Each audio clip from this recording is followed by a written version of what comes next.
Espero hayan disfrutado de esta nota maravillosa donde quisimos conjugar el pasado de esta esquina emblemática aquí en la capital correntina de el cine y confitería La Perla con la historia de quien hoy ocupa esa esquina, Marta de Bianchetti.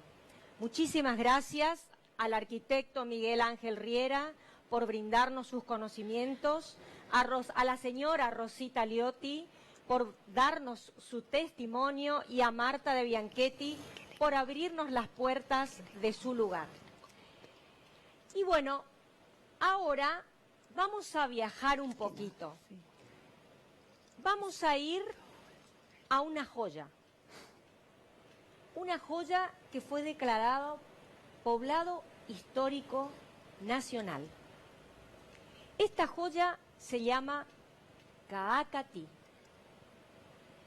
Caacatí fue fundada el 7 de abril de 1707 como un fortín para detener a los indígenas y proteger a la campaña correntina del avance de ellos que venían de las misiones. Esta tierra es una tierra mágica y de ella provienen nuestras próximas invitadas luego de que viajemos con Gabriela Guzbert ahí, a Caacatí. ¿Vamos juntos?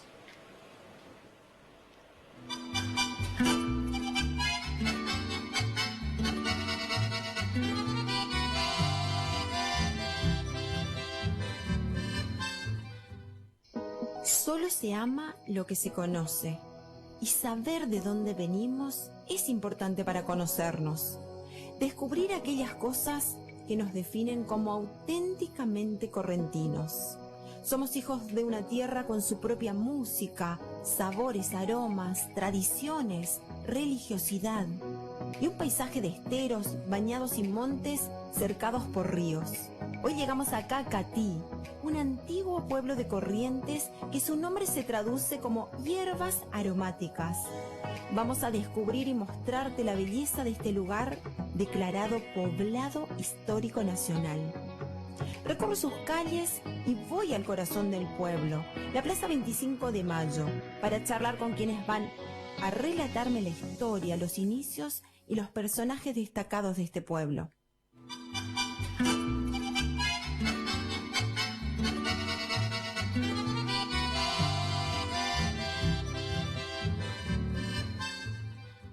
La frase, digamos, de Caacatí, cuna de poetas, la acuñó en su momento el fundador de Pájaro de Tinta, el desaparecido profesor José Alberto Alarcón, que fue el que insistió, digamos, con esta premisa de que Caacatí era cuna de poetas, digamos. Justamente, quizá con esa fantasía literaria, él vino a vivir acá y hizo toda una revolución. Se enamoró. Cultural, exactamente. Se enamoró un poco porque ya conocía historias, ¿no?, del Claro. pueblo, y él fue discípulo de uno de esos grandes poetas. Para comentarte, por ejemplo, en su momento, indagando un poco, investigando un poco, buscando las raíces culturales de Caacatí, me había encontrado que en la primera antología publicada en Corrientes, El Parnaso Correntino, que se edita en el año 1910 por el antólogo Walter Elena, ahí en ese primer rescate, digamos, de poetas correntinos, aparece el nombre de un hombre de Caacatí que se llamaba Pedro de Armengol Alegre. O sea, ya a partir de ahí arrancamos. Ya digamos. había nombres, ya había nombres. Exactamente. Pero bueno, después aparecieron los que fueron realmente exponentes, Claro. preponderantes, como lo fueron Carlos Gordiola Niella y David Martínez. Claro. Que según dicen, son el trípode, digamos, de la lírica correntina, junto con Franklin Rueda. Sí. Se dice que hay un antes y un después en la poesía correntina con la aparición de estos personajes, ¿no? Gordiola Niella, Cancho, era un exponente multifacético, culturalmente hablando, uno de los grandes poetas, sí señor, pero también además un gran narrador, dramaturgo. Sí. De hecho fundó una agrupación de teatro en Caacatí, después la llevó a Corrientes y escribió numerosas obras de teatro que fueron llevadas a escena en el Teatro Vera.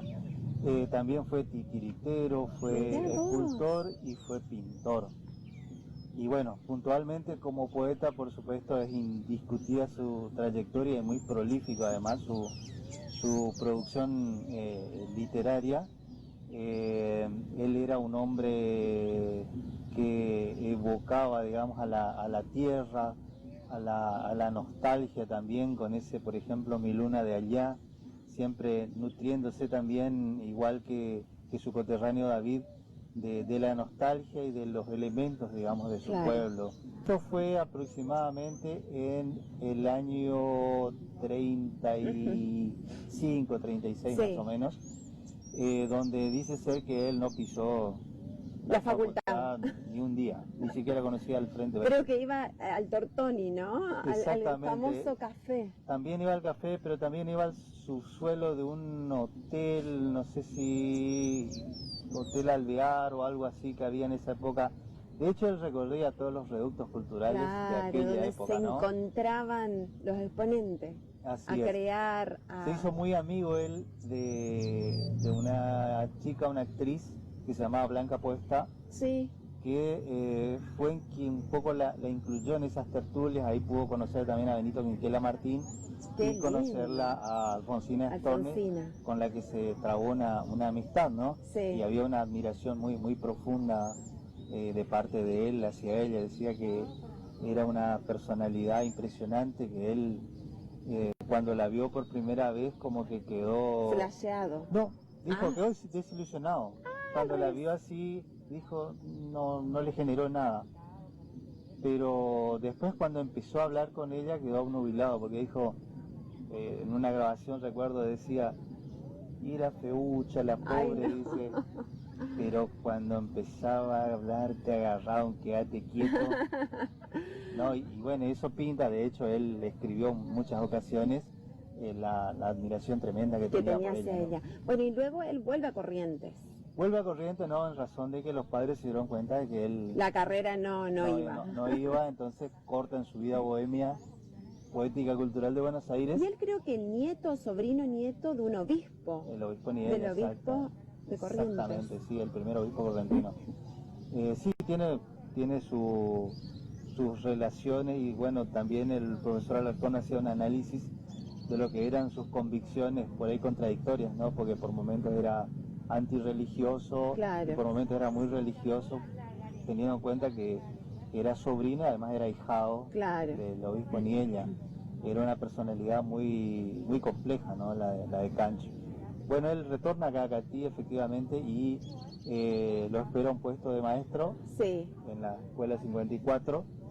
La escuela que está aquí al frente, aquí frente a la plaza. Exactamente, es una más que centenaria escuela. Y bueno, con sus 18 años viene y lleva adelante el curso de cuarto grado.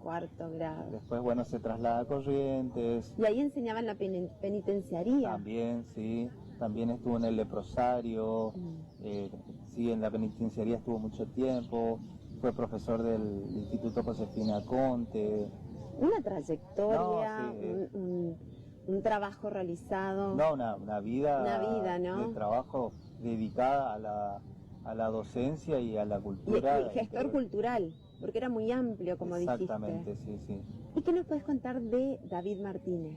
Bueno, David Martínez tiene caminos diferentes, ¿no? Porque él va a vivir a Buenos Aires para estudiar y se queda viviendo allá. Y bueno, ya arma su vida allá y vuelve permanentemente a Caacatí. David Martínez era el íntimo amigo de Cancho y era, por lo que nosotros veíamos y observábamos en las cartas, por el tratamiento que él le daba, era como el discípulo de Cancho en los inicios. Claro.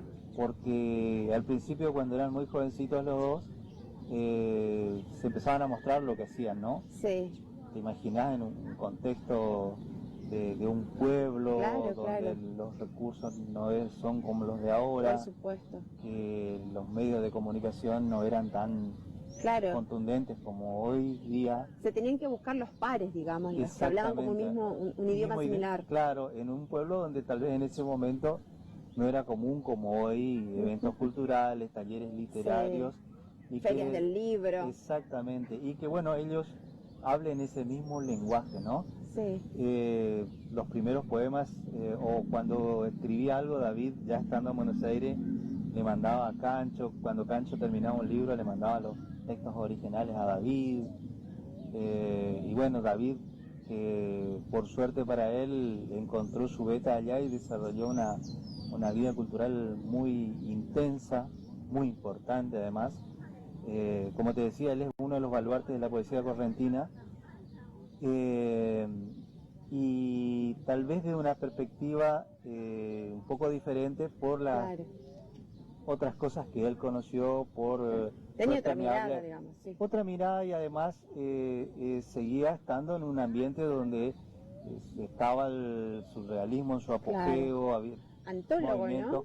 Fue el primer, de hecho, fue el primer antólogo de la generación del 40. Él fue el primero, porque además es muy reconocido como crítico literario. Trabajó para La Prensa, Nación, Sur. De hecho fue director del suplemento cultural del diario La Nación. Y fue el primero que dijo: estamos en presencia de una nueva manera de crear poesía. Estamos en presencia de un nuevo grupo de exponentes de un nuevo modo de escribir. Y ahí lanzó su libro, digamos, su estudio crítico sobre lo que él llamó la generación del 40, donde entre otros estaba Olga Orozco, María Granata, otro poeta correntino como Francisco Madariaga, César Fernández, en fin, muchos de los poetas que después confirmaron que David tenía razón, porque en ese momento eran poetas veinteañeros, treintañeros, eran jóvenes que recién estaban surgiendo, y él se animó a decir: estos van a ser una revolución. Esto es lo que se viene. Y después de ellos, ¿qué se vino? ¿Quiénes fueron sus discípulos, seguidores? David siempre mantuvo una relación muy íntima, ¿no?, con Caacatí, a pesar de estar en Buenos Aires. De hecho, los mayores críticos literarios latinoamericanos que se te ocurran, o el mismo Vicente Alexandre, Premio Nobel de Literatura Español, Federico de Onís, en fin, montón. Todos coincidían en que el principal motor de la poesía de David Martínez era la nostalgia. Tiene varios andariveles por donde transcurre la poesía de David, por supuesto. La nostalgia, su relación con la muerte, su relación con su fe y su amor eterno, o sea, relación intensa que él tenía con la madre. Y bueno, después una historia muy peculiar que se da con su hermano Agustín, ¿no? Sí.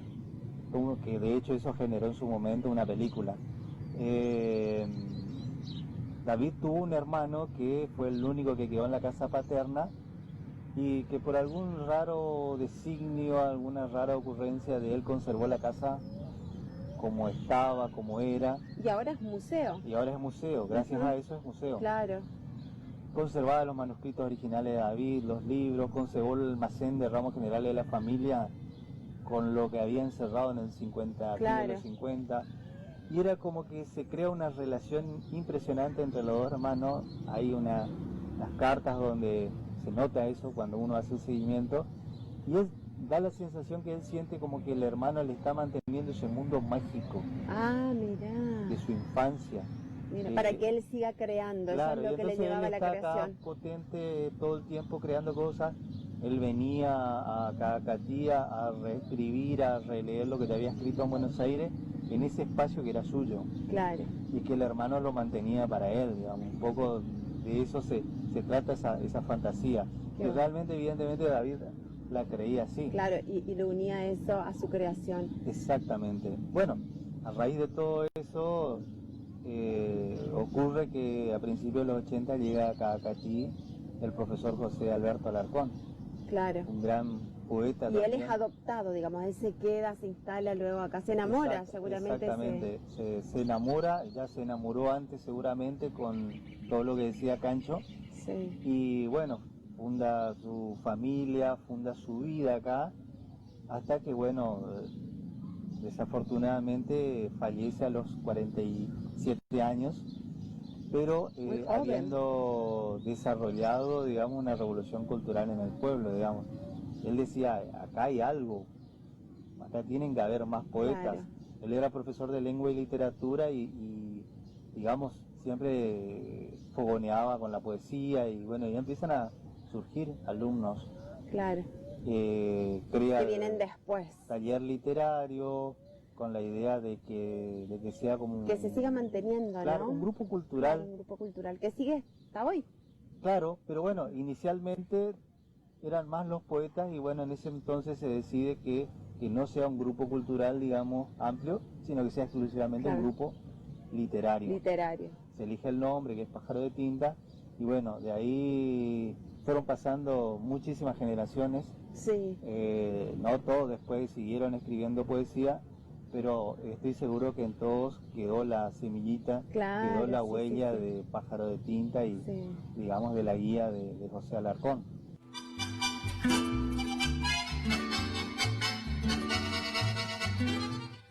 Pueblo con más de 300 años de historia. Nosotros en 1989 fuimos declarados Patrimonio Cultural de Interés Turístico de la provincia por ley 4346 y este año tuvimos el agrado de poder obtener el reconocimiento gracias a una gran gestión que hizo la arquitecta Marisol Maciel ante la Comisión de Monumentos y Lugares y Bienes Históricos, ¿no es cierto? Y fuimos declarados Poblado Histórico Nacional. Esa es la categoría que tenemos hoy día junto a las localidades de San Miguel y de Loreto. ¿Y qué significa eso, Matías?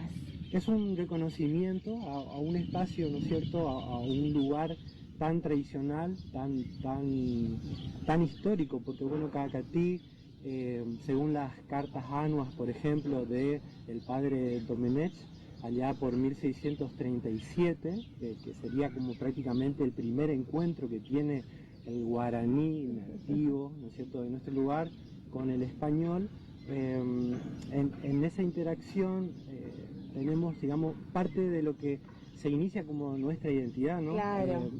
Hay una crónica donde se fusionan las dos culturas, ¿no? El español con nuestro guaraní y ya a esa lejanía. Exactamente.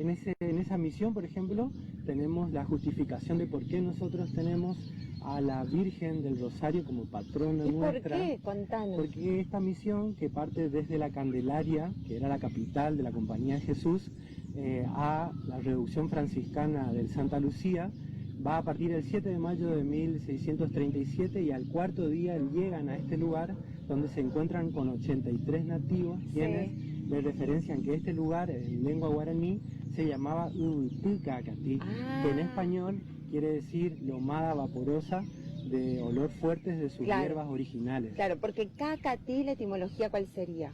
Cada hierba, ¿no? Y Cacatí ocupaba en sentido no fétido, sino fuerte, oloroso, profundo. Porque habían muchas hierbas como menta, ¿no? Y que cuando el caballo iba pasando se desprendían esos aromas y como que perfumaba. Exactamente, y los jesuitas, por ejemplo, en su crónica narran que se encuentran en una zona de ramajes altos. Ellos también se dan cuenta del profundo aroma de las plantas de este lugar.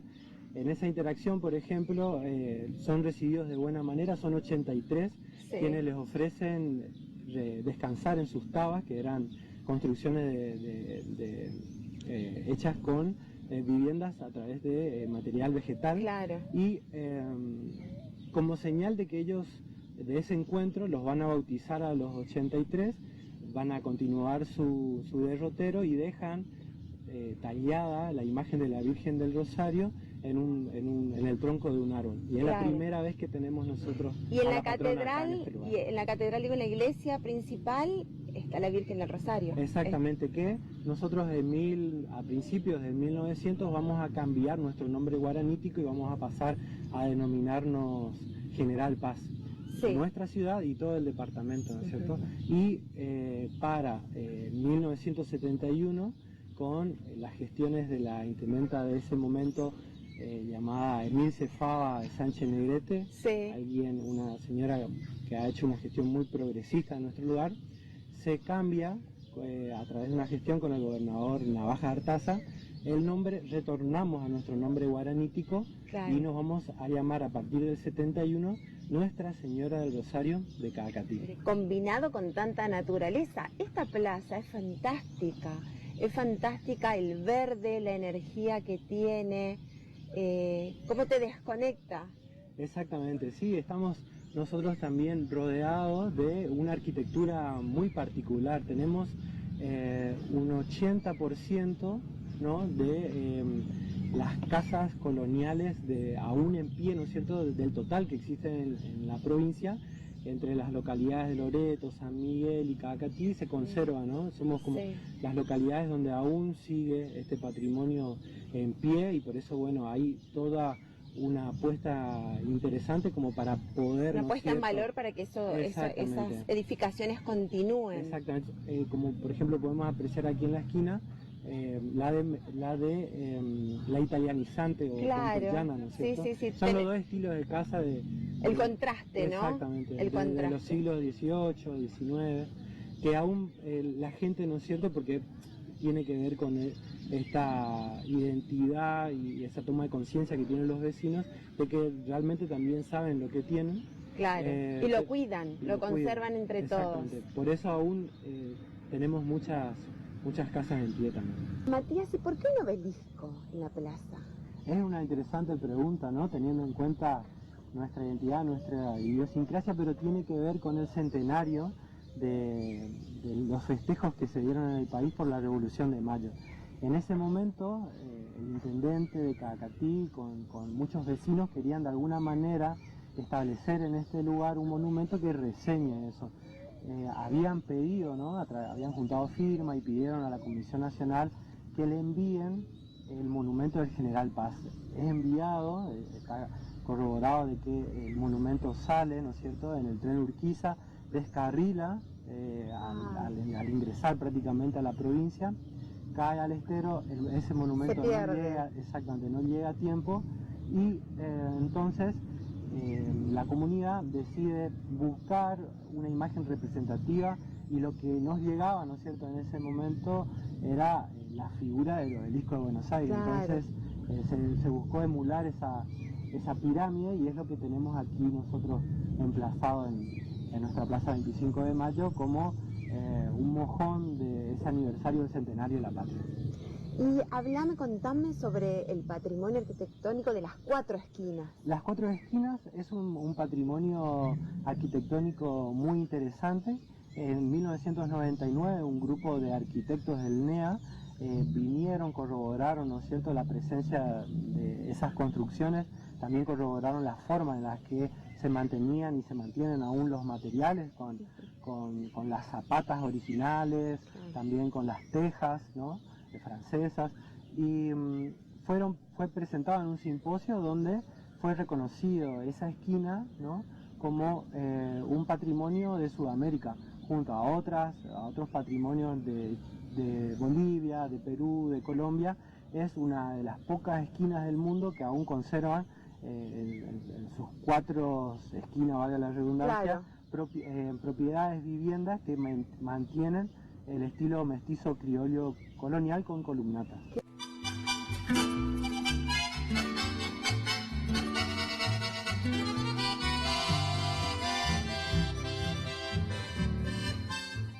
Esta hermosa mañana con los cantos, con el canto de las aves, con la fuente, con la caída del agua al fondo, estoy con el intendente de Caacatí, el señor Jorge Mesa. Bienvenido a nuestro programa y gracias por recibirnos y por invitarnos a descubrir y a pasear por este hermoso pueblo. Bueno, bienvenidos ustedes a Caacatí, a esta tierra con tanta historia, con tanta cultura, con tanta tradición, y qué bueno que tengamos esta oportunidad de que a través de tu programa podamos llegar a tanta gente que tal vez no tuvo el privilegio descubrir los encantos del interior de Corrientes, dentro del cual Caacatí creo que es un punto de referencia. Pueblo histórico nacional, ¿qué significa eso, Jorge? Bueno, nosotros tenemos más de 300 años de historia, no tenemos una fecha fundacional, fue circunstancias sociales las que hicieron que se empiece a generar un poblado alrededor de un fortín. Por eso cuando uno ingresa a Caacatí, en la rotonda hay un mangrullo que representa el fortín Cue del Norte, como dice ese chamamé tan conocido de Albérico Mansilla y Edgar Romero Maciel, viejo Caacatí, ¿no? Sí. Alrededor de ese fortín se empezaron a generar viviendas para buscar protección. Eran los primeros pobladores que venían a refugiarse, que tenían o se dedicaban a la actividad ganadera principalmente, y trataban de evitar el ataque o la invasión por ahí de los aborígenes, ¿no? Claro. De que por ahí buscaban o el ganado cimarrón. Así que así fue un poco los orígenes de este poblado, la llegada de muchos inmigrantes que generaron una característica particular de los que somos hoy nosotros, ¿no es cierto? Tenemos españoles, italianos, árabes en nuestras familias. Esto uno se da cuenta por los apellidos caracterizantes de Caacatí. Y bueno, y a partir de allí se empezó a generar este poblado que mantiene una arquitectura tradicional, histórica, colonial. Por eso uno puede disfrutar, contemplar las casas con corredores, con aleros, una característica que tiene nuestra arquitectura. Y fueron un poco los fundamentos que nos llevaron a ser declarados Pueblo Histórico Nacional recientemente por el presidente de la Nación, junto a otros poblados, así que estamos felices por esta declaración. ¿Y la gente cómo lo vive? ¿Cómo lo vivió también en ese momento? Creemos que hubo una evolución, hubo un tiempo de crisis donde, por supuesto, el mantenimiento de las casas coloniales es más costosa que la construcción de una nueva casa con una fachada moderna. Son paredes de adobe, las tejas son francesas. Hay que saber hacerlo, hay que saber hacer, ¿no es cierto? Las columnas son también son ancestrales, entonces todo el trabajo de mantenimiento es prácticamente toda una y por eso se perdieron muchas casas, pero la población empezó a entender que representaba un patrimonio, un valor que debíamos conservar todos, y a partir de ahí empezaron a entender y se empezó a hacer un trabajo de conservación, y que bueno, que hoy podemos tener el privilegio de decir que somos uno de los pocos poblados que todavía tienen esta arquitectura colonial, fusionado con nuestra naturaleza. Nosotros decimos que Caacatí es naturaleza, belleza. Estamos muy cerca de lo que es el Parque Nacional Iberá, el Parque Buruguyá. Estamos prácticamente insertos en lo que es el sistema Iberá. Nosotros, a pocas cuadras de acá del centro, tenemos esteros, tenemos una laguna. Nosotros tenemos mucha cultura a partir de que tuvimos el privilegio de tener dos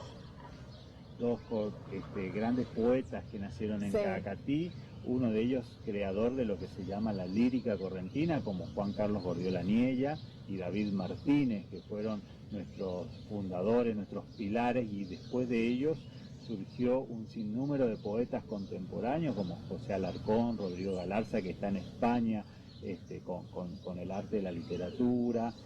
Se creó un grupo literario que se llama Pájaro de Tinta, y eso nos llevó a tener una feria del libro muy particular porque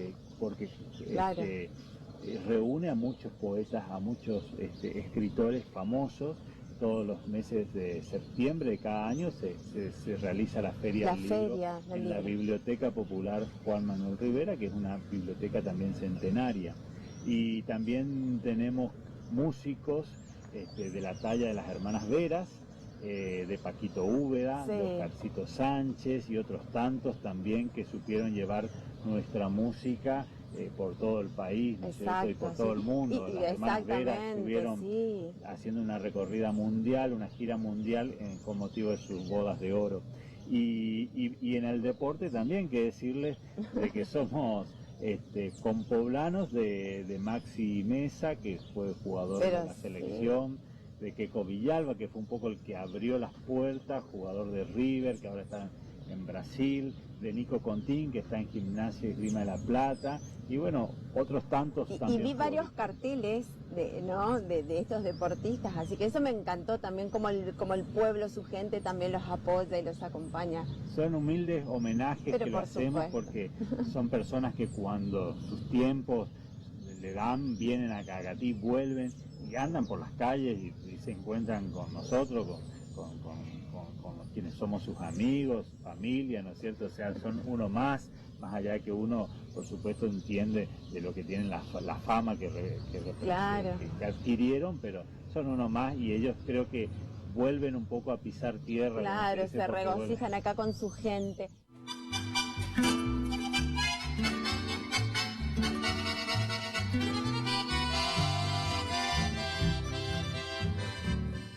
Pueblo histórico, nacional, es una emoción, ¿no? Este gran pueblo. Bueno, Cacatí en realidad no hay una fecha de fundación, como quien dice que alguien se sepa, ¿no? Sí se sabe la fundación de Corrientes, ese 3 de abril de 1588, con 3 corrientes migratorias que llegaron desde Asunción, pero luego de que se funda Corrientes, comienza a haber un desarrollo y comienza a nutrirse Corrientes hacia esta zona. Entonces comienza a hacer toda esta gran zona, a ser proveedora de la ciudad de Corrientes en recursos, en alimentos, y era la gran zona productiva. Pero tiene muchísimos años Cacatí, sin lugar a dudas, es un pueblo histórico. Y caminar por las 4 esquinas, recorrer las plazas, ir al museo asturiano, es como un volar por la historia, irnos para atrás y sentir esa energía de esos tiempos. Bueno, recuperar las 4 esquinas la estamos haciendo ahora, estamos reiniciando esta gran obra para recuperar ese acervo cultural, ¿no? Pero es como un pueblo que está en el tiempo, que hay que conservar sus raíces. En 1920, Cacatí tenía 20.000 habitantes, tenía 3 periódicos en ese momento, con un gran empuje, hasta que se termina concretando lo que es el ferrocarril, el económico, que ingresaba a la ciudad de Corrientes, pasando por toda esta zona, es decir, era una zona de mucho comercio, tierra muy rica, con un gran empuje. Por supuesto que después los ríos, las rutas, comienzan a cambiar la fisonomía de Corrientes, pero Cacatí es realmente una ciudad para venir a verla, a conocerla, tiene mucha riqueza cultural, mucha gente, muchos escritores, mucha cultura. Cuna de grandes personajes, de músicos, poetas, deportistas. Por supuesto, muchísimo, y tiene muchísimo más para dar. Un pueblo ordenado, con tradición, un pueblo que realmente merece la pena venir a verse, y Cacatí es hermoso. Bueno, hoy pudimos descansar acá en Cacatí un ratito, un parate, pero hay que venir a ver esta laguna histórica, este lugar que realmente es maravilloso. Venir y descubrir cada rincón de nuestra Corrientes. Exactamente, y la verdad es que tenemos que conocer más lo nuestro, porque no se ama lo que no se conoce. Así mismo, muchas gracias. Gracias.